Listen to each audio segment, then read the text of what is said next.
Hello, Judy Saint, the Pleasant Atheist, with the Pleasant Atheist Adult Coloring Book. That's the book we're all about. Welcome. Today we're going to talk about tomatoes and traditions. Some things that you may be doing out of knee-jerk reaction, and we can always stop and think about that. Kind of some fun topics, a little bit of history, a little bit of coloring. I'm going to go to a 10-second intro, gives you time to like and subscribe if you haven't done that already. Thank you for doing that.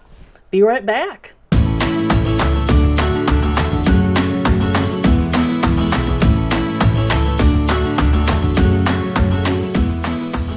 So let's begin coloring some tomatoes. This is page 3 in the book. It has some people eating tomatoes, has a little caption at the bottom, and we're going to color, I'm going to fold up, we're going to color part of this today, because I'm going to experiment. We're going to just try with just some Sharpies. I'm not very good at coloring other than paint by number. Or actually I have done a lot of online where you fill with a bucket fill. That's pretty easy.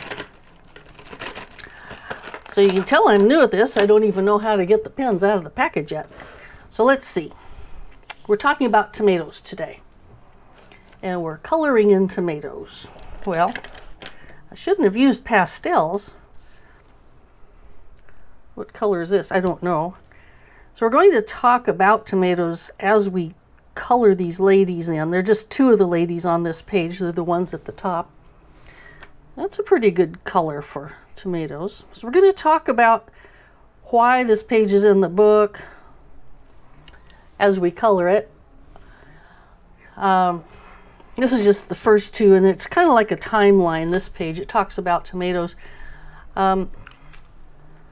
Actually, they keep saying, well, tomatoes are a fruit. Actually, yeah, scientifically they are a fruit. I read that the Supreme Court decided they were not a fruit after all. They were actually a vegetable. I think that was probably something to do with business making money, I suppose. But anyway, whichever they are.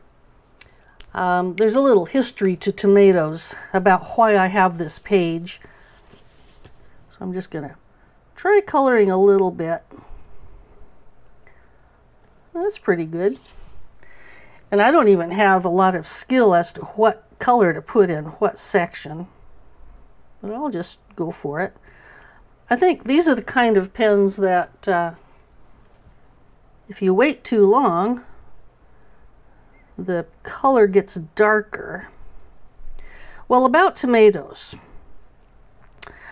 They were introduced into Europe around the 1500s. It was at the same time that they had what we call it now the witch craze over in Europe. And of course, our country's had its own witch trials and things. But over there around the 1500s, tomatoes were introduced to Europe just right in the middle of this big, long panic, decades and decades long panic they had about witches. And it's so easy for people to get caught up in these conspiracies and things. So around 1300 to about 1650 or so, according to what I found from my little research articles that I was reading, they had this witch craze, and they executed so many people. Tens of thousands. Of course, they were mainly all women. Estimates are like 40, 50,000. One guy said, probably more like 500,000 people. And I won't tell you how they executed them, but it was horrible, as you can imagine. They thought, well, they rub tomato juice on the broomsticks, and that's what makes them fly. Somebody else thought, well, they're out there casting spells on people using tomato juice somehow or whatever. It turns out tomatoes actually are related to the hemlock family. So there is, I guess, an association that people could think that tomatoes are related to poison, so they are related to it. They also thought that tomatoes would turn ladies into werewolves. I haven't heard of lady werewolves in the modern stories. It's usually guys, scary guys. Then the late 1500s, they decided that okay, well, maybe they're not associated with witchcraft. Maybe they're just poisonous. And so it changed. Then they were all saying, don't eat tomatoes because it's poison. And that's kind of what these ladies are saying. This first one says, tomatoes are of the devil, because that's where they started their thinking in Europe. And then it goes to this lady who says, tomatoes are poison, and each generation is admonishing the next one. And then it goes on, you'll see when you get the whole page. So traditions change. If you were raised in the 1500s, you may have thought that there were real witches because your parents did. I'm not doing too good of a job in coloring, am I? I think I'll make her inside of her bonnet the same color. So you'd probably be raised with this because it went on for hundreds of years. It wasn't until around the 1800s they finally kind of got away from that and decided, oh, tomatoes are just something you can eat. They're okay. So 1800s, that's kind of recent, really. That's not too bad. Yeah, I can stick with greens for their hats. That's kind of nice. Look at 2 different colors of greens. Okay. So in the 1800s, they kind of got away from that. Let's see. Maybe a yellow. Oh, a skin color. Which is the best? I don't have very many good skin colors in this little package. I'm going to test this over on the side. Pink. Well, that's not going to work too well. I may stick with yellow. I may wait until I get the crayons that are skin colors. Okay, but I can use yellow for something. There we go. So I'm not going to color this entire picture with you right now. I'll color some more. But basically I wanted to talk about how traditions change and use that example of the tomatoes. And then there's some other traditions that have changed just in my lifetime. I thought of a couple, about 3 or 4, that I wanted to share with you. So I'm going to talk about those for just a second. You know, there's some things I remember from growing up. I don't know if you're old enough to remember these things, but tell me if you remember. And put more in the comments too, because I'm very interested in what you remember that was a knee-jerk reaction tradition when you grew up. Okay, I've got a couple examples. See if you can identify with these. I was a young teen, I guess, and I was sitting across the table from my mom. We were out in public. We didn't go to many restaurants, so it may not have been that, but it was somewhere where someone not too far by was smoking a cigarette. And you know when the smoke kind of stays condensed and it can go right into your face and it can sting. Of course, smoking can be unpleasant even if it's diluted, but I remember a stream going right into my face and I brushed it away like that spontaneously. And my mother, rather quietly, told me not to do that. I was confused. Mom, it was bothering me. There was smoke going right in my face. And she told me, no, when you do that, the person who's smoking might see you do that and they would be offended. Well, shouldn't I be the one who's offended? Smoke is going to... No, you don't make people feel uncomfortable. And so I was told when I was young, is of course a long time ago, do you remember that when it was impolite to brush smoke away from your face? Thank goodness we've kind of gotten past that. Okay, I have another couple of examples of things that have changed. Oh, here's one thing that's changed. It's not really a tradition, but we used to traditionally buy sedans that were low to the ground cars I'm talking about, and we didn't have so much tint in the windows, and you could see 3 or 4 or 5 cars in front of you right through everybody's windshield. Is anybody else old enough to remember that? And you would drive according to what you saw, 3, 4, 5 cars ahead. You knew to stop early because you saw them beginning to slow down, way through all the windshields, or at a stop sign. You knew when you could kind of get off the brake a little bit because you saw 3, 4, 5 cars ahead. They were starting.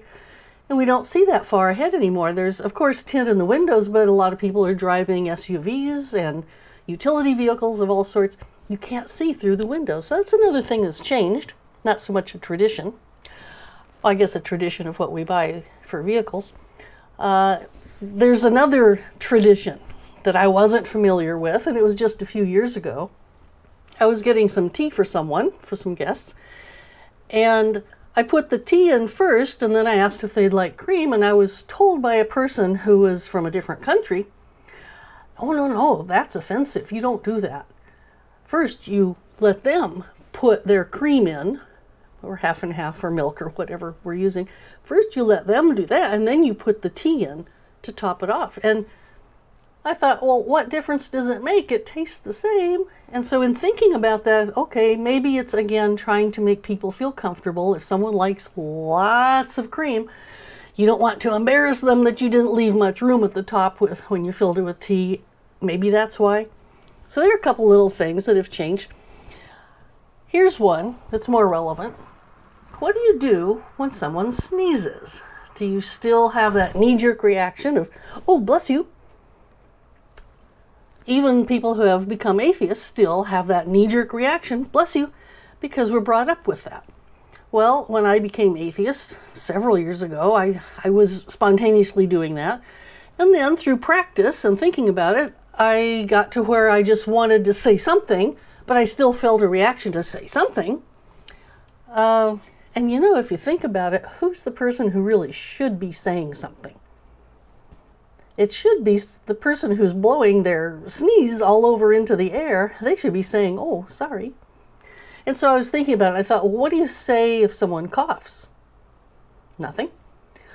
What do you say if someone scratches their cheek for a second? Nothing. Or even if they burp, you know, if depending on the situation, you could make a joke or whatever. But generally, we don't have these knee-jerk reactions to have to say something when there's a little itch or something, but with a sneeze. And so there's a tradition that we can think about and think about changing, and it's just practice. So anyway, that's just a fun little aside of things that change. I'm just going to color a few of these things in as we talk.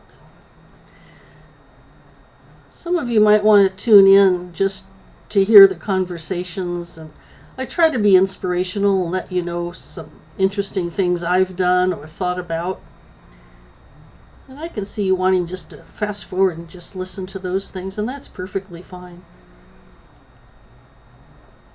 If you're wanting to help me learn how to color better, then please feel free. Let me know what things I should buy. Maybe there's some things I could mail away for that would help. I kind of like markers over crayons because you can be more exact. I haven't tried crayons too much, at least not lately. I guess that's part of her blouse. Yes, that is.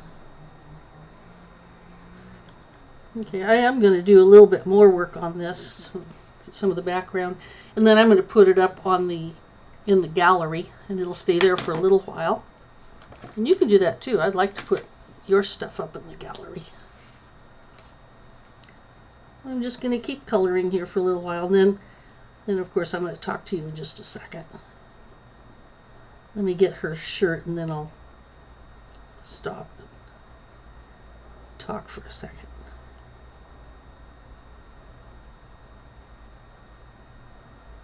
Do you find it easy or hard to talk while you color?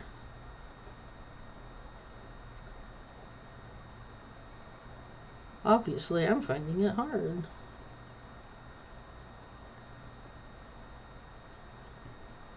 There we go. A couple of those. How about another purple? Light purple.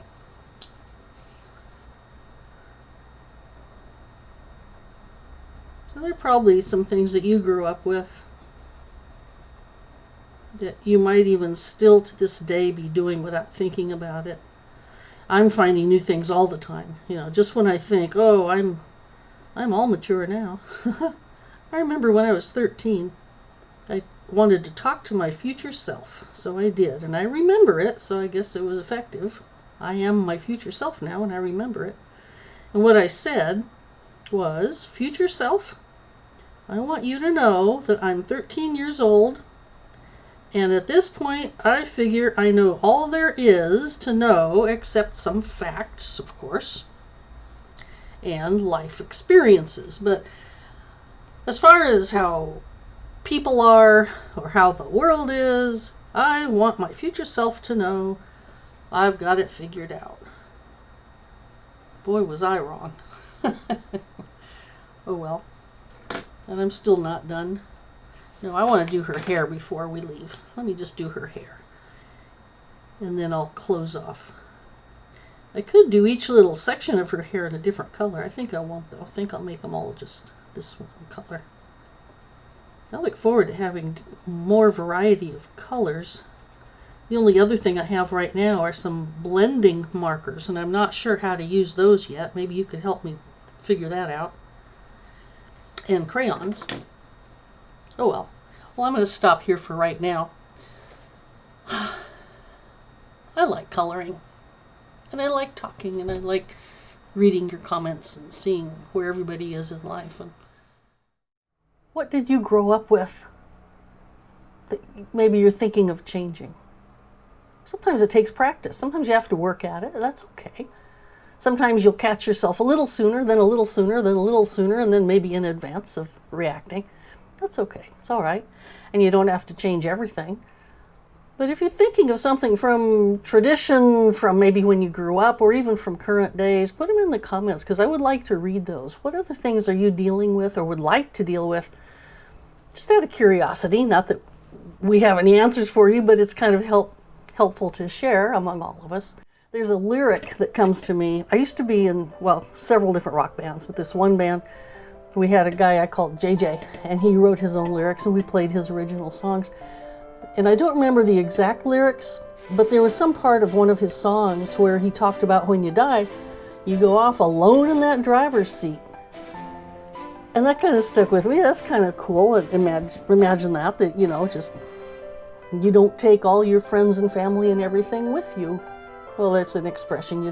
Can't take it with you, I guess is the expression. So we can think of that as we go through our day-to-day lives. Think about how you are driving your own life. You are in your driver's seat. And there are other people all driving their own vehicles too. You're all going down the freeway of life, and you can look at the people next to you, because sometimes you'll have someone with you, maybe through decades, and you wave, hi, how you doing? Let's drive together for a while. Wave to somebody else. Sometimes they zoom past you, sometimes you pass them, sometimes you stay with some people for a long time, but you're alone in that driver's seat. Interesting. Well, this has been fun. Thanks for joining me. Thanks for helping me learn how to color. I'm not really good at it, but it's fun. Doesn't take any practice to have fun. You can follow The Pleasant Atheist. I have a Facebook page, Instagram, so please sign up for those. Like and subscribe to this channel if you haven't already. And just a little reminder, ladies and gentlemen who are with us.